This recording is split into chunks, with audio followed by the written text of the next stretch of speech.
Petit, j'ai besoin que tu me rendes un service rapide et discret. Je ne vous connais pas, monsieur. C'est quel genre de service? Tu prends ça. Tu la remets à la police. À la police. Et puis quoi encore? Pourquoi vous le faites pas vous-même? Parce que c'est compliqué. Écoute. Ce qu'il y a là-dedans est important. Très important. Et je ne peux pas y aller moi-même.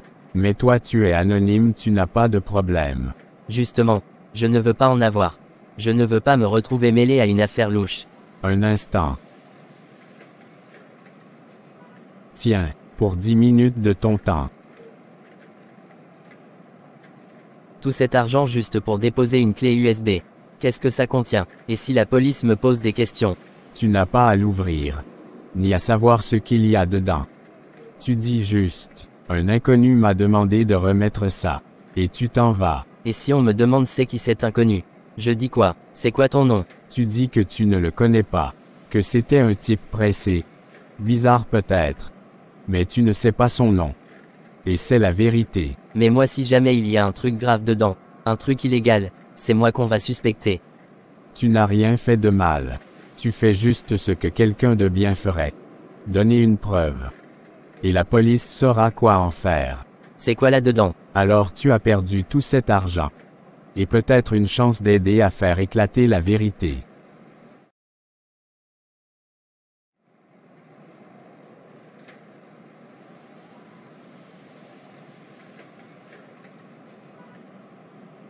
Ce n'est pas mon affaire. Je ne connais même pas ce gars. Et s'il y a un truc grave là-dedans? Une preuve. Et moi je deviens complice juste pour avoir écouté un inconnu dans une ruelle. C'est trop risqué. Je ne veux pas qu'un flic vienne sonner à la maison chez mes parents. Tu fais confiance aux gens, et boum. Tu es dans une sale affaire. Je vais détruire cette clé. Allô maman. Oui mon fils. Comment ça va? Lydia a perdu son père. Quoi? Son père est décédé. Mon Dieu, mais comment ça? Il est décédé de quoi? Je ne sais pas maman. J'ai pas pu lui demander. Quand elle me l'a dit, elle avait les yeux rouges, la voix cassée, j'ai senti que c'était pas le moment. J'ai juste dit que j'étais désolé. Pauvre petite, elle doit être anéantie. J'ai de la peine pour elle. Mon amour, tu parles avec qui au téléphone? Victor, il vient de m'annoncer une mauvaise nouvelle. Ah bon, c'est quelle mauvaise nouvelle? Allons maman, je vais te laisser. D'accord. Parle-moi de la mauvaise nouvelle. Assieds-toi Romaric. Je préfère rester debout. Ton père est décédé. Tu plaisantes. Non Romaric, je ne plaisante jamais avec ce genre de choses. C'est étrange. Je devrais peut-être être triste. Peut-être pleurer. Crier. Je ne sais pas. Mais je me sens soulagé. Jade. Jade. Bien sûr qu'elle n'est pas là. Elle doit encore être collée à cette chère Élise. Elle ne se lâche plus comme deux gamines à la récréation. Mais dans quelques heures, oui, dans quelques heures seulement la police va débarquer. Et Élise ne fera plus la maligne cette fois. Adieu Élise, tu croyais vraiment que tu allais t'en sortir. Qu'est-ce que tu fais là? Je suis au travail, je ne peux pas causer avec toi. Il n'y a personne, et c'est la pause déjeuner. J'étais dehors, j'ai vu toutes tes collègues sortir. Je ne pouvais pas t'appeler. Je savais que tu répondrais pas. J'avais besoin de te parler, juste 5 minutes. 5 minutes, c'est ce que tu dis à chaque fois. Et tu parles d'elle. Le père de mon ex-femme est décédé. Et tu veux que je dise quoi? Que je pleure? Que je t'offre mes bras pour te consoler? Non, je te le dis parce que ça me travaille. Parce que je suis chamboulé. J'ai été proche de cet homme, même si les choses ont mal fini entre moi et elle. Voilà, elle, tu vois, encore elle, toujours elle. Tu es la seule à qui je peux parler. Personne d'autre me comprend comme toi. Non, c'est que les autres t'ont fermé la porte au nez. Parce qu'ils en ont marre de te voir coincé dans le souvenir de ton ex-femme. Moi j'ai été assez pour encore t'écouter. Mais là c'est fini. Ce n'est pas juste. Tu crois que je n'ai pas tourné la page. Je parle pas d'elle par amour. Je parle d'elle parce qu'elle a fait partie de ma vie. Parce que j'ai été marié avec elle. Parce qu'elle m'a détruit, et que ça laisse des traces. Et moi je fais quoi dans cette équation? Je suis le pansement, l'oreille qui écoute sans broncher. La fille à qui tu déverses tes douleurs pour repartir plus léger. Je mérite mieux que ça. Tu veux que je garde tout ça pour moi? Que je fasse comme si ça ne m'atteignait pas? Tu veux la vérité. J'aurais préféré un mec vide plutôt qu'un mec hanté. Un mec silencieux plutôt qu'un homme qui parle de son ex-femme à chaque fois qu'on se voit. Tu crois que tu es parfaite. Tu crois que tu n'as pas ton passé. Tu ne me parles jamais de ton ex-copain. Mais ça ne veut pas dire qu'il n'est pas quelque part en toi. La différence entre toi et moi, c'est que moi, je laisse pas mon passé contaminer mon présent.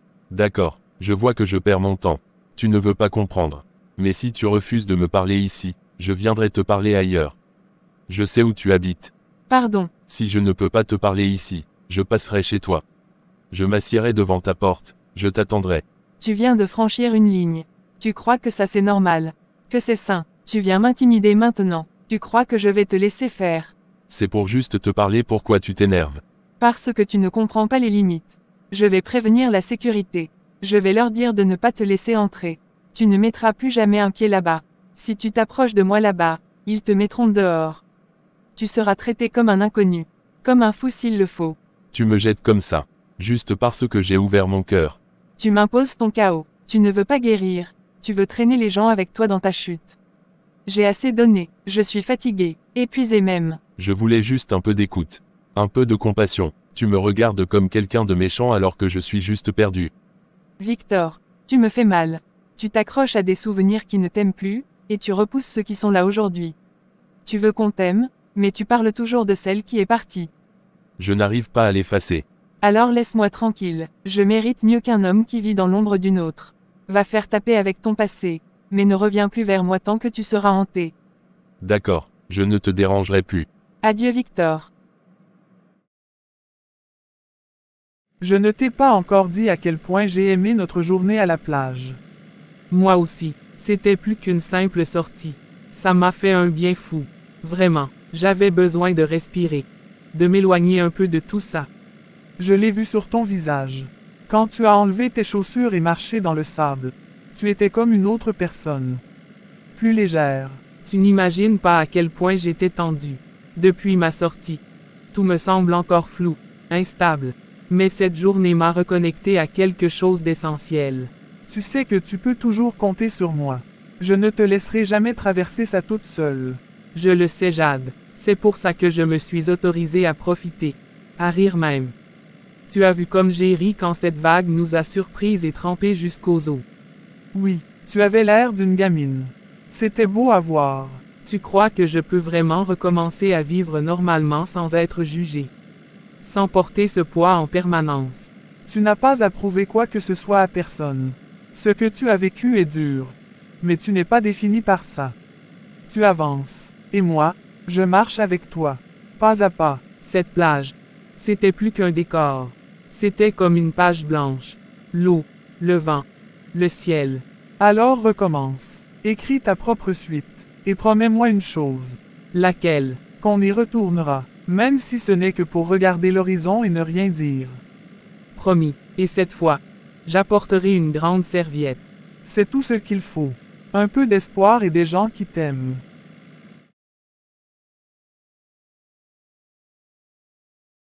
Enfin libre. C'est bien. Je suis content pour toi. Je suis libre parce que je suis innocente. Un jour la police finira par mettre la main sur la vraie coupable. Ou bien le vrai coupable. Pourquoi dire la coupable? Tu en es si sûr. Pourquoi ça ne pourrait pas être un homme? C'est peut-être un homme qui est responsable de la disparition de Nadine. Je suis fatigué. Je vais me reposer un peu. Tu t'es jamais trop fatigué pour accuser les autres. Donc va te reposer, ça va te faire du bien. La vérité finit toujours par sortir tôt ou tard. Samuel, j'aimerais savoir pourquoi tu as dit à Jade que je suis responsable de la disparition de Nadine. C'est ce que tout le monde pense de toi.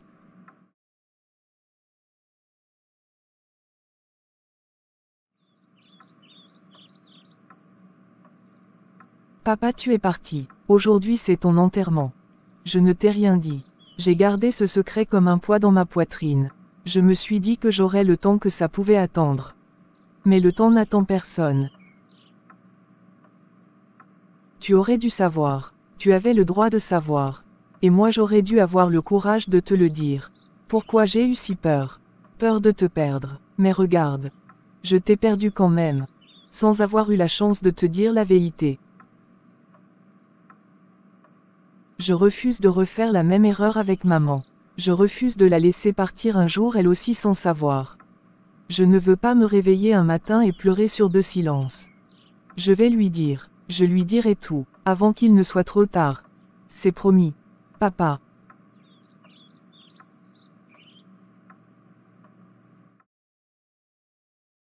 Maman. Avant l'enterrement de papa, je dois te dire quelque chose. D'accord. Je te demande pardon. Pardon. Pourquoi? Tu n'as rien fait de mal. Tu crois ça? Mais ce n'est pas vrai. J'ai gardé un secret, depuis longtemps, trop longtemps, et ça me ronge. Je n'ai pas eu le courage d'en parler à papa.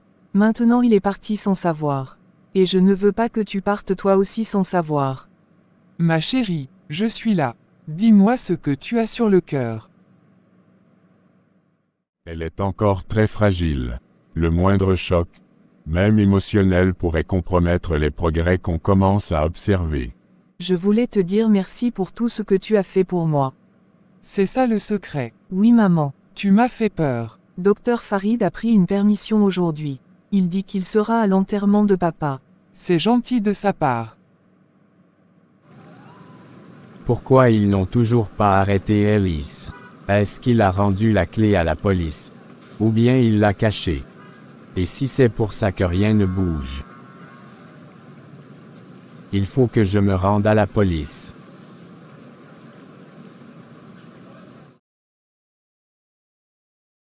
Merci Docteur Farid. Merci d'être venu. Merci de rester à mes côtés. Je ne l'oublierai jamais. Je serai toujours là pour toi. Dans les moments de douleur comme dans ceux de lumière. Tu n'es pas seul. Je me sens si perdu. Comme si une partie de moi venait de s'éteindre avec lui. Je t'aiderai à te retrouver jour après jour. Je ne sais pas comment j'aurais tenu aujourd'hui sans ta présence. Je suis ici parce que je tiens à toi. Pas seulement comme médecin, mais comme ami, et peut-être comme quelque chose de plus.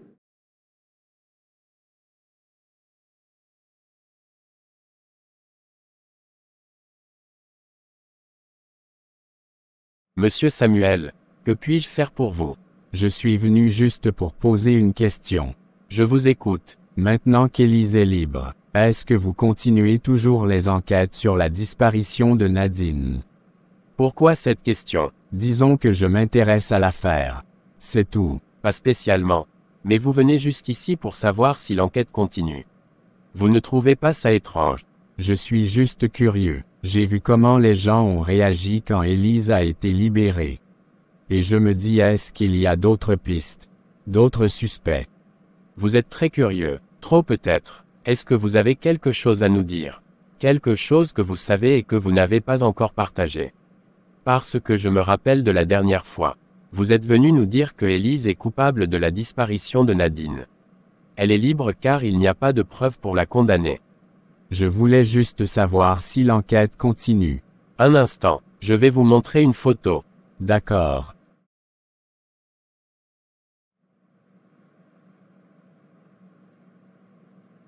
Cette photo, c'est la sœur de Nadine qui nous l'a envoyée. On y voit Nadine, étant ce cliché. L'image n'est pas récente, mais elle n'a pas été prise au moment de sa disparition. Nadine est souriante. L'homme qu'on voit de dos est de taille moyenne. Et il porte un chapeau. Vous voyez l'homme avec elle. On ne voit pas son visage. Mais certains détails pourraient nous aider à l'identifier. On dirait n'importe qui. Pas n'importe qui. L'homme sur cette photo, c'est peut-être la dernière personne à avoir vu Nadine vivante. Je vais prendre congé de vous. J'ai rendez-vous avec un patient. D'accord.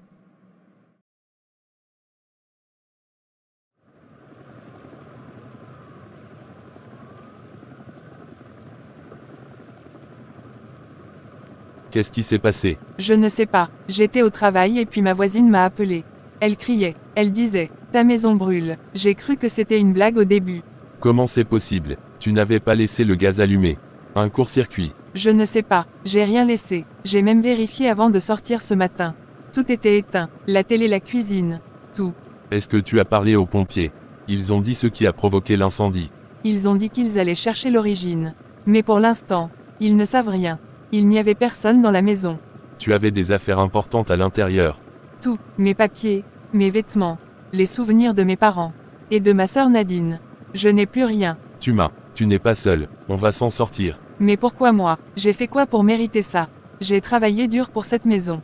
C'était mon refuge. Et maintenant regarde. Il faut qu'on sache si c'est un accident, ou si quelqu'un a fait ça.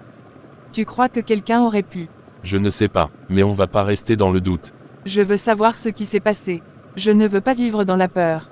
Viens, on va aller dîner. Il est 1h du matin. Tu m'expliques où tu étais. Je pensais que tu étais déjà couché. Tu pensais vraiment que j'allais dormir sans savoir où tu étais. Tu comptes me dire la vérité ou tu veux que je devine? C'est un peu compliqué. Promets-moi de ne pas rire. Où étais-tu? J'étais chez un vieil homme. Tu veux dire que tu as passé toute la soirée chez un vieux monsieur et tu rentres à 1h du matin? Oui, je t'explique. En fait, en revenant du travail, je suis passé par la rue des Palmiers. Là je vois un monsieur au bord de la route avec une cage à oiseaux dans les bras. Il avait l'air paniqué, il tournait en rond. Alors je m'arrête pour lui demander s'il a besoin d'aide. Je sens déjà que ça va être une histoire à noter dans un livre. Je te jure, c'est vrai. Il me dit qu'il a perdu sa petite fille, qu'ils étaient censés rentrer ensemble. Mais elle a couru après un chien et depuis, plus rien. Il avait laissé son téléphone à la maison. Il ne savait plus quoi faire. Et donc toi, tu t'es improvisé détective. C'est ça.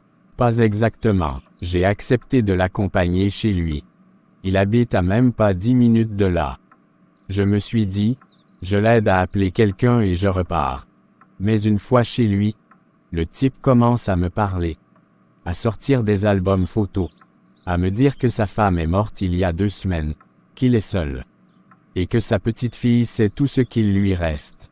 Et tu n'as pas appelé la police? J'allais le faire, mais il m'a retenu. Il pleurait. Il me suppliait de rester. Et ensuite? Il tremblait. Il pleurait pendant longtemps. Et après la petite est rentrée. Elle est rentrée. Je te jure, elle est entrée avec une voisine. Elle l'avait trouvée 2 rues plus loin, assise sur un trottoir. Elle attendait son grand-père. Tu veux que je te dise ce que j'entends? Tu es en train d'inventer un conte pour enfants parce que tu ne veux pas me dire la vérité. Je te jure que c'est vrai ce que je dis. Tu sais ce qui me fait le plus mal dans tout ça? Ce n'est pas ton histoire.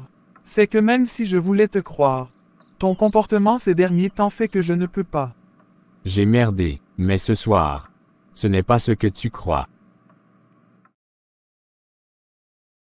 Tu ne vas pas rester dehors ce soir. Viens dormir chez moi. Non, c'est gentil. Mais je vais prendre un hôtel. Tu as besoin de repos. Et de sécurité. Viens chez moi. J'ai une chambre d'amis. Tu n'auras même pas à me croiser si tu veux. Victor, ce n'est pas une bonne idée. Tu crois que je vais profiter de la situation? Sois raisonnable. C'est une nuit, juste une nuit. Tu dors dans la chambre d'amis, porte fermée à clé si tu veux. Et demain tu prends les décisions que tu veux. Mais pas ce soir. Ce soir, tu as juste besoin d'un toit. Et d'un peu de paix. D'accord, mais juste pour cette nuit. Merci, je te promets que je respecterai tes limites. Demain je vais commencer à chercher une autre maison. Il est hors de question que je m'impose plus longtemps. Je comprends, mais prends ton temps. Une maison, ça se trouve. Le plus important, c'est toi. Que tu tiennes le coup.